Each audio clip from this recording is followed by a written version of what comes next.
All right, so this is the second assignment for the week. Again, I strongly suggest that you get the Google Slide assignment done first before tackling on this one. And then you'll know that once this is done, you're done for the week. And hopefully you turn in the Google Slide assignment so that I can give you feedback and help clarify some things along the way so that this is a little bit more manageable. All right, so again, we are working with Dr. P and non-Dr. P verbs here. There are a lot of them to conjugate, all in the passé composé. If you can, I would have a list of Dr. P verbs right there next to you, either pulled up on your screen or somewhere near you, so that it's easily accessible, because that's really the big factor here as to how to conjugate these verbs. So before l'ordre logique, the logical order. It says, describe what the following people did.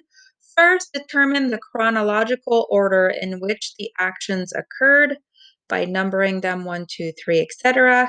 Then write out the corresponding sentences in the correct order using the passé composé. So here's the deal, guys.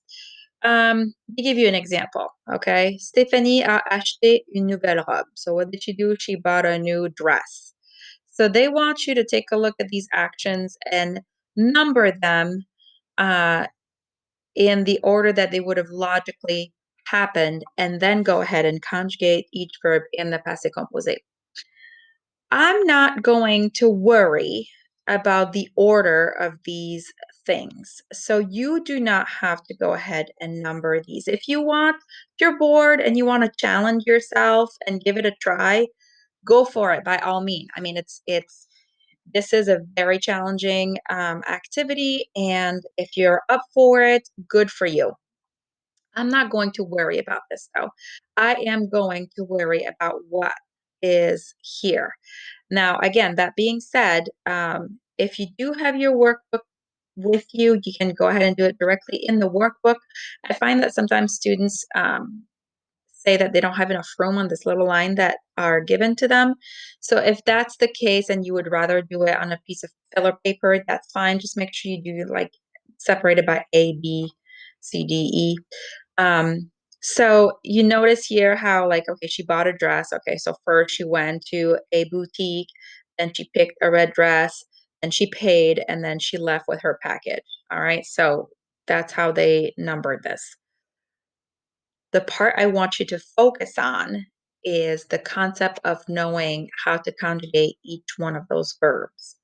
So, this is where you're going to have to ask yourself all those questions. Again, pull up those resources that I included in this week's material available to you. And having that Dr. P verb list handy is going to be key here. So you have to ask yourself, okay, so they did an example here. Is aller a Dr. P verb? Yes, it is. So we're going to conjugate it with the present of être, because Dr. P verbs get conjugated with the present of être. So elle est, because our subject is Stéphanie, so they went ahead and substituted Stéphanie for elle. Elle est allée. Form the past participle. Drop the er. Replace it with e accent aigu. One more step, because it is a Dr. P verb, we have to make sure that our past participle agrees in gender and number. So our subject is feminine. It is singular. How do I make my past participle feminine? I'm going to go ahead and add that extra E. All right. Uh, Again, to save you even more work, how about you don't have to write the rest of the sentence? Okay, that's fine with me. This is challenging. It's going to make your brain hurt. So let's walk you through another. So number 2, choisir une robe rouge. All right. So again, lots of questions to ask ourselves. Is my verb a Dr. P verb? No, it's not. All right. So I'm going to conjugate my subject with the present of avoir. So my subject is going to stay the same for all of these because we're talking about Stephanie. So elle, and what form does avoir take with elle? Elle a. Okay. Choisir is an IR verb. I form my past participle. I'm going to drop the IR and replace it with I. Okay, elle a choisi. All right. Now, do I have to worry about my past participle agreeing with elle in this case? No, I do not, because it's not a Dr. P verb. Only Dr. P verbs, past participle, have to agree in gender and number. So I'm done. Okay. And then let's see, number 3 was payer. She paid. Okay. So again, is payer a Dr. P verb? It is not.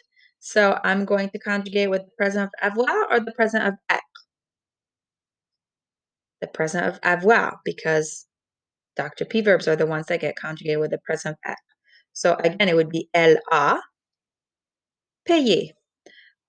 Drop my er, replace it with e accent aigu. Do I need to make my past participle agree with my subject? No, I do not, because only Dr. P verbs, past participle, need to agree in gender and number with the subject. All right, so you see how that goes?